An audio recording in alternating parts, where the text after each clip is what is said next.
Bible elobi ete tata bao nyonso basimbami na yo basimbami so nakamati son premier kotika na maboko na yo yo lobi ete esengo na moto oyo akotalela yo oyo akotambola na bato na masumu te.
Des visions répétées de Jésus-Christ. La première fois que j'ai vu le Seigneur, il tenait sa croix, et il me dit, « Sabine, tiens-moi bien ». Dès que je l'ai tenu autour de sa hanche, immédiatement nous avons commencé à monter dans le ciel. Alors qu'on montait dans l'atmosphère, quand j'ai regardé vers le bas j'ai vu la terre, j'avais l'impression d'être dans un avion et j'avais peur. Ainsi j'ai commencé à pleurer. Au fur et à mesure qu'on montait, j'ai dit à Jésus-Christ, « C'est trop pour moi, s'il vous plaît, laissez-moi retourner sur terre ». Jésus me dit, nous ne sommes pas loin de notre destination, mais je continue à insister que je dois descendre. Compte tenu de cela, le Seigneur m'a ramené sur la terre, mais il a promis de revenir me ramener au ciel. Quand je me suis réveillé de cette vision, j'ai dit à ma famille ce que j'avais vu. Il me conseilla de parler de cela au prêtre. Par la suite, je suis allé visiter le prêtre dans notre paroisse locale, et je leur parla de cette expérience. Le prêtre m'a dit que cette vision signifiait que je serais comme la sœur Anouarite, une sœur populaire et dévouée dans le pays,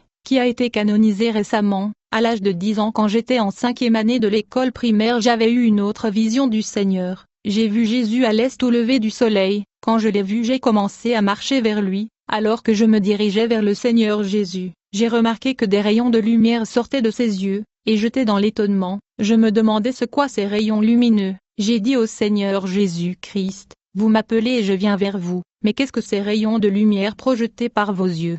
J'ai dit à Jésus, « À cause de ce phénomène lumineux je ne viens pas à vous. » Jésus me dit, « Sabine, je veux vous utiliser pour mon royaume. » Je lui répondis, « Je vous ai dit que je ne viens pas à vous. » Jésus me promit de revenir pour me ramener au paradis, puis je me suis réveillée. J'avais un peu peur lorsque je me suis réveillée. J'ai parlé aux gens de cette vision. Ce dernier m'ont conseillé de parler de cela au prêtre. Quand je suis allée le parler, ils m'ont dit, « Sabine, ne t'en fais pas, tu seras une sœur dans le couvent, mais tu ne dois pas te marier. » Plus tard, à l'âge de 11 ans, j'ai vu une autre vision. Je me suis vue debout au sommet d'une montagne, et de l'autre côté de la vallée j'ai vu le Seigneur Jésus-Christ sur le sommet de la montagne. Il me disait de sauter vers lui. J'ai dit au Seigneur Jésus-Christ, « Comment puis-je sauter une si grande vallée? Je ne peux pas sauter jusqu'à vous, je vais sans doute tomber et mourir. » Malgré le fait que le Seigneur me rassurait, j'ai refusé de le faire. Enfin je me suis réveillée de cette vision. Quand j'ai commencé mon école secondaire,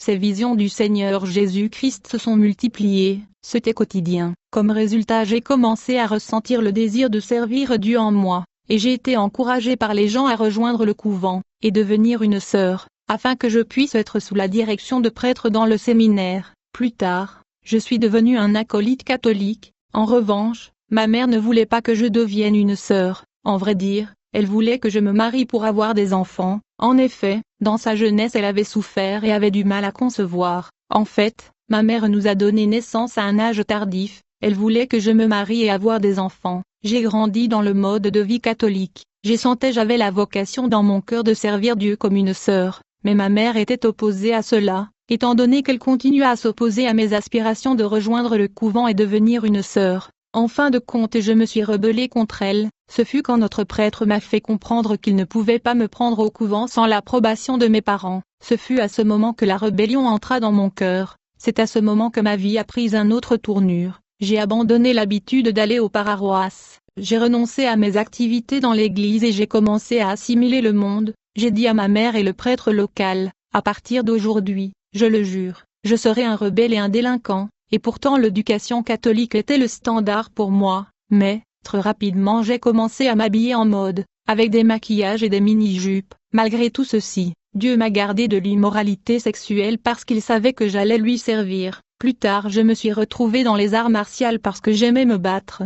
Puis je suis devenue une actrice. Enfin je suis devenue une Miss. Peu à peu j'ai commencé à avoir des aspirations et je voulais devenir riche. À la fin j'ai rendu visite à un féticheur, afin qu'il m'aide à devenir riche. Quand j'arrive à la place de ce féticheur, immédiatement j'ai rejoint le fil d'attente, mais quand ce fut mon tour d'être reçu, ce dernier refusa de me recevoir. Je ne comprenais pas pourquoi. Il a sûrement vu quelque chose en moi qui lui a poussé de refuser de me recevoir. À vrai dire, j'avais le symbole et la promesse de servir Dieu dans ma vie. Plus tard je suis devenue un vrai rebelle. Une fois que ma famille a constaté que j'étais devenue délinquante, ils ont décidé de m'envoyer au village dans un internat en raison de problèmes de discipline. Toutefois cela n'avait pas amélioré mon attitude. Quand j'ai atteint la dernière année de mon école secondaire dans le village, j'étais sur le point de passer l'examen mais je ne pouvais pas le faire. Parce que j'étais malade, on m'a emmené à l'hôpital. Une fois que j'étais hospitalisée, la nuit quand je dormais je ne rêvais que des sorcières et des démons qui me pourchassaient. Je ne rêvais que la mort, le funérail, le cercueil et le cimetière. De plus, tous les traitements dans cet hôpital n'aboutissaient à rien. Enfin ma famille quitta la ville pour me rejoindre au village à l'hôpital car mon état ne s'améliorait pas. La famille me fut sortie de l'hôpital. Ils ont commencé à utiliser la médecine traditionnelle à base de plantes pour tenter de me soigner. Après que toutes les tentatives de me traiter ont échoué, à la fin je suis mort. Mais quand je suis mort je n'étais pas en bonne relation avec Dieu. J'étais dans le péché et la rébellion. Et au moment où je suis mort j'ai vu mon esprit quitter mon corps. Et je suis devenu deux. Je pouvais voir les gens autour de mon corps pleurer et en deuil pour moi. Je me tenais là autour de mon corps et j'ai regardé les gens pleurer pour moi. Bien que je pouvais les voir et les entendre mais ils ne pouvaient pas me voir. J'étais donc spectateur de tout ce qui se passait autour de mon funérail. Puis soudainement à ma grande surprise, j'ai remarqué que quelqu'un pouvait me voir. Et je me suis demandé, comment personne ne peut me voir mais ce monsieur pouvait quand même me voir alors que j'étais mort. J'étais curieux. Puis j'ai vu ce monsieur qui pouvait me voir se rapprocher vers moi, et quand il s'est approché de moi, il me dit, « Sabine, suis-moi ». En fait, j'ai découvert que cet homme qui pouvait me voir était mon oncle. Je me souviens que tout le monde dans la famille disait qu'il était un sorcier, et personne ne voulait avoir quelque chose à faire avec lui. Mon oncle était vieux et il vivait sa vie dans l'isolement, parce qu'il était rejeté par tout le monde. Ni à moins quand je voyageais souvent en ville pour visiter la famille, je passais tout de même chez lui vers le village voisin pour l'aider, malgré le fait qu'il était sorcier. À vrai dire sa situation était pitoyable, il était effectivement abandonné par tout le monde. En outre, quand la famille fut informée que je lui rendais souvent visite, ils étaient tous en colère, et ils m'ont réprimandé avec sévérité. Ils m'ont dit, « Ne savez-vous pas qu'il est un sorcier ? Il peut vous tuer si vous continuez à être autour de lui. » Mais cependant j'avais ignoré leur avertissement. Ainsi, dès que j'ai réalisé que mon oncle pouvait me voir malgré le fait que j'étais mort, je me suis dit que ma famille avait sûrement raison. Mon oncle est sans doute un sorcier. À vrai dire mon oncle est un sorcier expérimenté. Il était sur le point de monter de niveau dans le monde des esprits. En conséquence il fut instruit par Lucifer d'offrir un sacrifice humain. D'autre part, le diable savait que j'avais un appel de Seigneur. Il connaissait le potentiel de Dieu en moi. Étant donné que je visitais mon oncle de temps en temps, ce dernier s'était dit que j'étais la proie appropriée, cela en raison de la proximité. Par conséquent toute la fraternité de la sorcellerie sous sa domination a commencé à réclamer mon âme. C'est pourquoi quand j'étais à l'hôpital je rêvais de sorciers, des cimetières et la mort. En outre, quand j'étais dans l'école secondaire je souffrais de migraines chaque année pendant la période d'examen car j'étais un bon mathématicien. En raison de ceci mon oncle a décidé de me tuer en ce période d'examen, afin de tenter de camoufler ma mort avec la façade de la maladie. De cette façon tout le monde allait suspecter la maladie de migraine qui me dérangeait chaque année dans ce période. Donc quand je suis mort, mon oncle est venu de nulle part et m'a instruit de le suivre. Je n'ai pas eu le courage de lui demander où nous allions, parce que j'étais ensorcelé et contrôlé, ainsi j'ai commencé à le suivre. Soudain une route est apparue devant nous, je n'ai jamais vu cette route dans notre quartier auparavant. Sans tarder nous avons commencé à marcher sur cette route, après avoir marché pendant quelque temps, nous avons atteint un buisson, et nous avons commencé à marcher dans la brousse.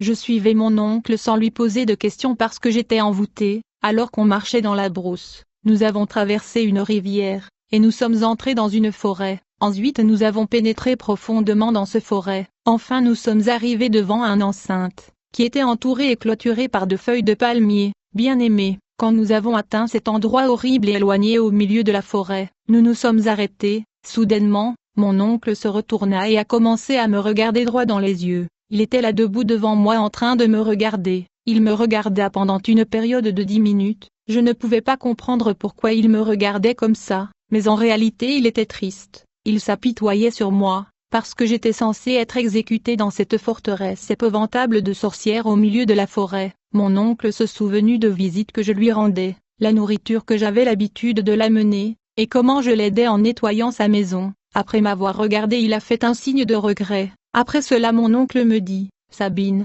je veux rentrer dans cette enceinte mais tu ne viens pas avec moi, je vais te cacher sous les fleurs avant d'entrer dans ce forteresse.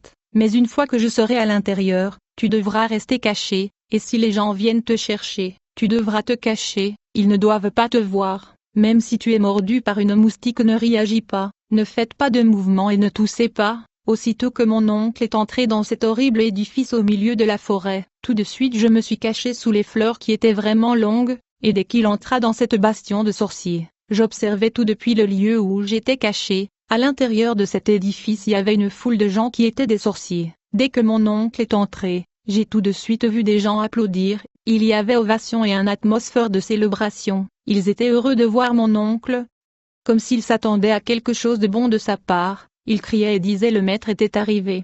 Bienvenue maître.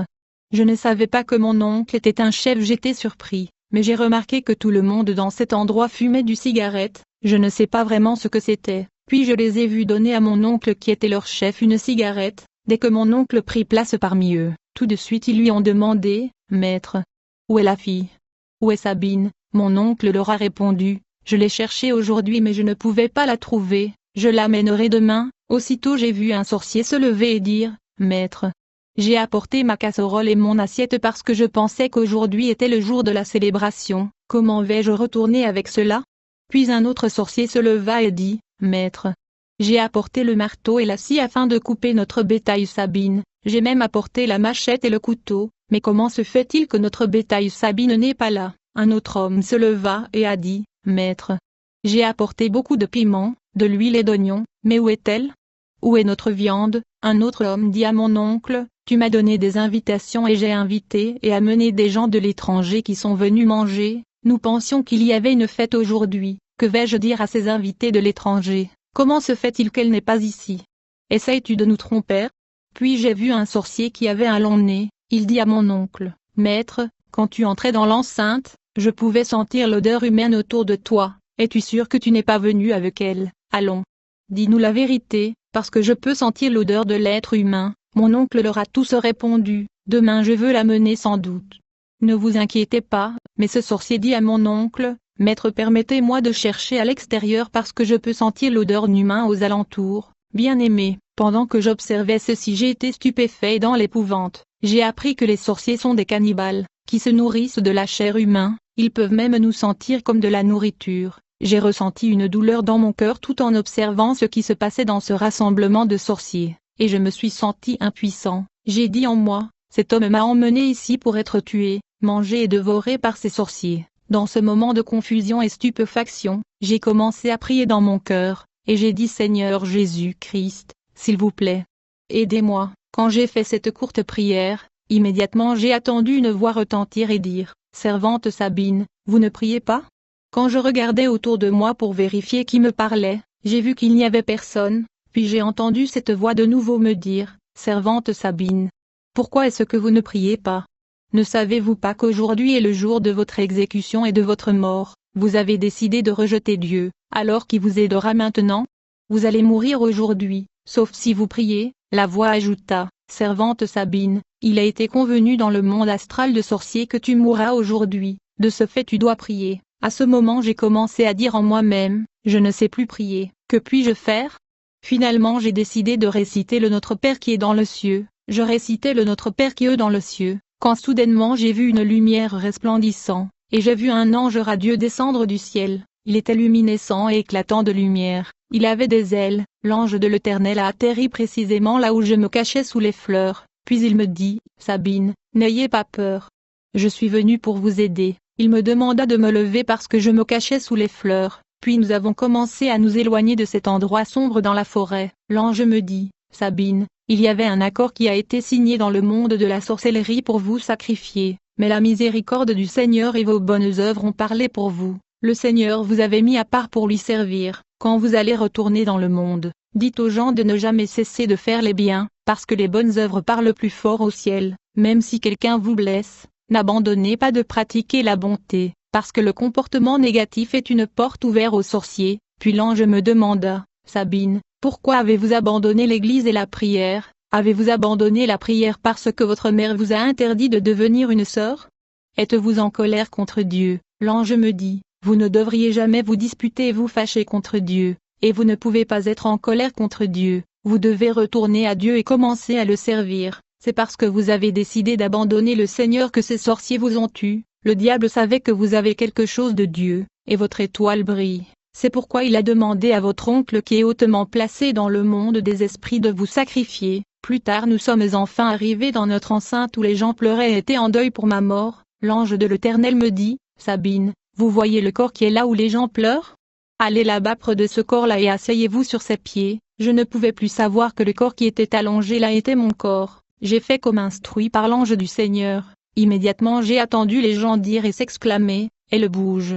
Sabine bouge. » Quand je me suis réveillée, j'ai remarqué que les gens pleuraient. J'étais surprise et je leur ai demandé, « Pourquoi pleurez-vous » Ils ont refusé de me dire pourquoi ils pleuraient. Je leur ai dit, « Alors que j'étais endormie j'ai vu l'oncle. Il m'a emmené à un endroit au milieu de la forêt pour me tuer. Je ne pouvais pas comprendre que j'étais mort. Et ce fut grâce au Seigneur Jésus-Christ qui a envoyé son ange pour me délivrer que je suis revenu à la vie. » Alors que j'étais en train de relater à la famille ce qui venait de m'arriver, soudainement j'ai vu mon oncle le sorcier. Il a remarqué que je n'étais plus où il m'avait laissé, alors il est venu dans le monde matériel. Quand je l'ai vu venir j'ai crié, et j'ai dit aux gens de l'empêcher de s'approcher de moi. J'ai crié plus fort son identité. Une des leçons de cette expérience est que je faisais du bien même à un homme diabolique et Dieu a regardé cette bonté et intervint. C'était ma deuxième expérience de mort. Dans ma première expérience de mort quand j'étais enfant, je me souviens que je ne pouvais voir que les ténèbres, tout était ténèbres. Dans la troisième expérience de ma mort donc je vais relater un peu plus tard en profondeur, je me t'ai retrouvé dans un noir total quand j'étais mort, alors que je me demandais où j'étais.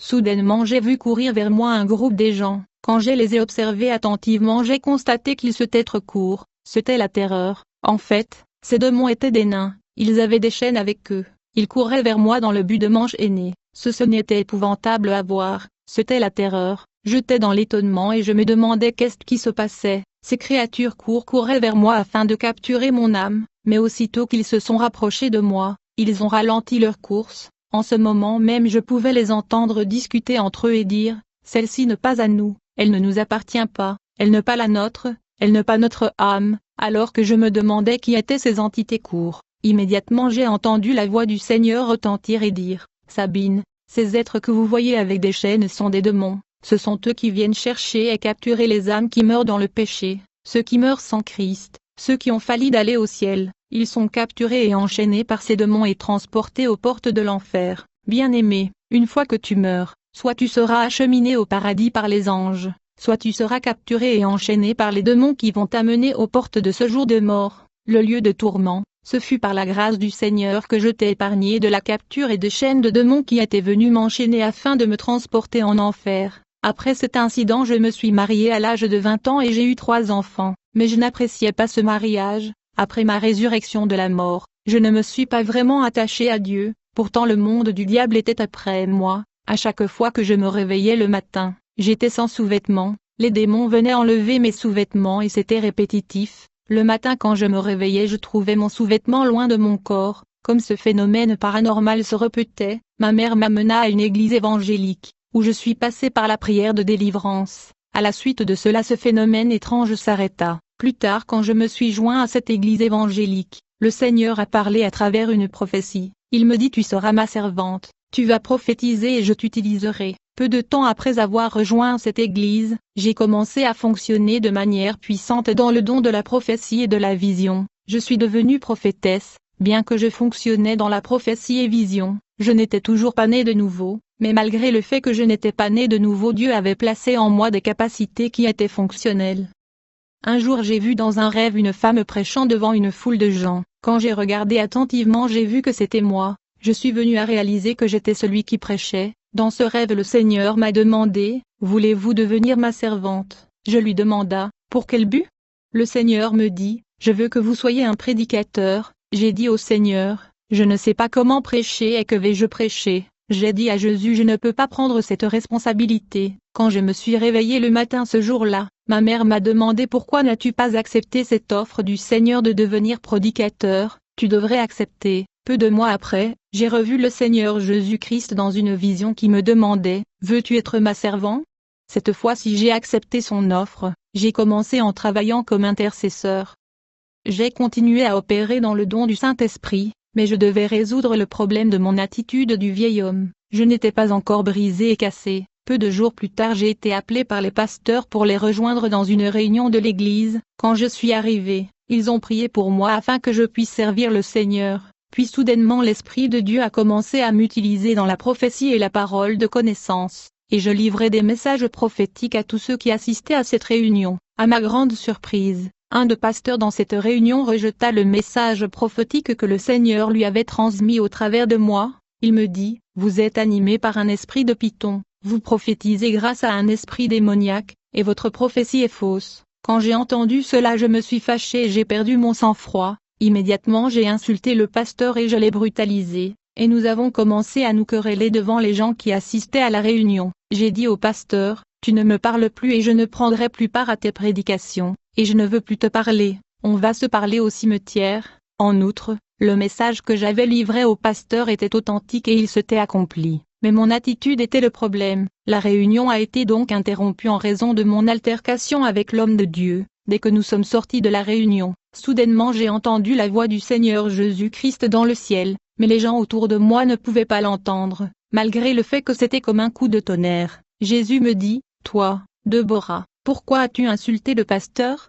Habituellement, Jésus m'appelait maman Déborah, mais cette fois-ci le ton de sa voix était différent. Il me dit, « Tout le don et la capacité en toi sont à moi, ils n'appartiennent pas à ta famille ou à tes parents. Je vous ai donné le message pour votre pasteur. Il est vrai qu'il l'a rejeté, mais ce n'était pas à vous de traiter avec lui. Vous auriez dû venir à moi. Au contraire vous l'avez insulté. Vous devez comprendre que vos péchés sont devenus malodorants devant mon trône. Si tu étais venu à moi, j'aurais pu m'occuper de lui, mais parce que tu l'as insulté, tu es le seul à en prendre la responsabilité. Tu ne peux pas insulter le pasteur qui te prêche et prie pour ton âme, donc je te punirai pour cela et il y aura des conséquences. Jésus me dit, dans l'Ancien Testament je traitais souvent l'humanité avec colère. Mais maintenant j'ai adopté une autre façon de vous traiter. Jésus me dit, j'ai détruit le monde de Noé avec le déluge, j'ai détruit la ville de Sodome et Gomorrhe avec le feu. J'ai envoyé un ours pour dévorer les enfants qui se moquaient d'Élisée, mais j'ai changé ma façon de traiter avec l'humanité. Voulez-vous me remplacer?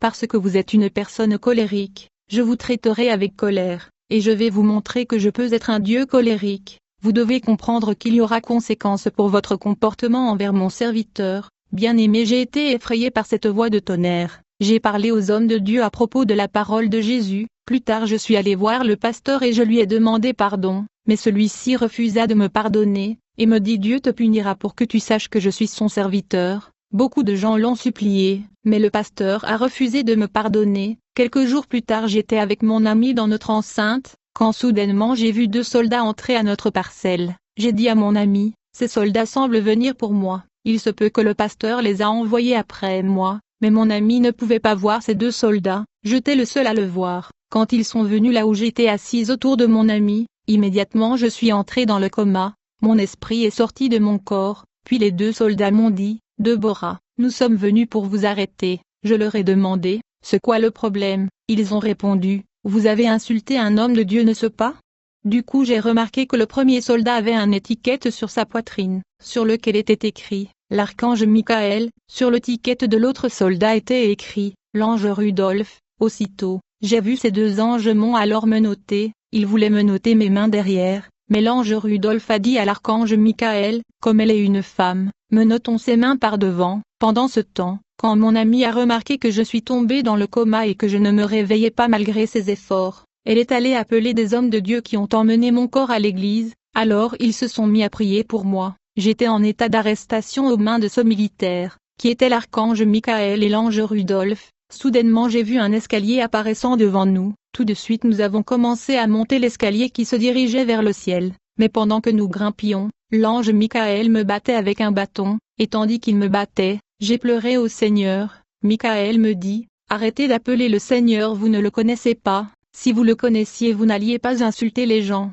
Alors il continua de me battre. L'ange Rudolph a essayé de conseiller à Michael d'arrêter de me battre, mais l'archange Michael dit, je suis un ange guerrier, quand le Seigneur m'envoie arrêter quelqu'un, j'utilise la force et la brutalité, je ne connais que la guerre et la bataille. Nous avons continué à monter dans le firmament jusqu'à ce que nous avons atteint un endroit lointain dans l'espace, puis j'ai vu un énorme bâtiment dans le firmament. Ceci était une prison démoniaque au deuxième ciel. Immédiatement l'archange Michael me jeta dans une cellule dans cette prison de l'espace. Ils ont verrouillé la cellule de l'extérieur et ils ont disparu. Pendant ce temps les hommes de Dieu priaient pour mon corps qui était dans le coma dans l'église. Après avoir prié pendant quelque temps, il n'y avait pas de résultat. Ils ont prié toutes sortes de prières mais en vain. Alors ils ont commencé à faire de prières de supplication. Ils ont demandé à Dieu de pardonner mes péchés. Ils ont imploré la miséricorde de Dieu pour moi. En conséquence, j'ai vu un homme venir ouvrir la cellule de prison pour moi. Initialement je ne savais pas que c'était Jésus-Christ lui-même. C'est quand il a commencé à parler que je le reconnus. Jésus me dit, c'est bien toi? Sabine, celle qui cause de troubles et de désordre dans le monde. Dieu vous a envoyé dans le monde pour lui servir, mais vous êtes devenu un rebelle, vous êtes allé vous marier par votre propre volonté, et vous causez des problèmes dans le monde, au point d'insulter votre pasteur. Je voulais que vous soyez dans cette prison de démons dans l'espace, afin qu'il puisse vous torturer parce que vous êtes un rebelle, mais vous allez retourner dans le monde pour servir Dieu à cause de la miséricorde. Bien-aimés, certains pensent que la colère est une petite chose, mais la colère peut vous mener loin. Bien-aimés, je vous conseillerais d'éviter le conflit avec les hommes de Dieu. Jésus m'a fait comprendre qu'il est celui qui s'occupe d'eux. Bible elobi ete tata bao nyonso basimbami na yo basimbami so nakamati biso premier kotika na maboko na yo yo lobi ete esengo na moto oyo akotalela yo oyo akotambola na bato na masumu te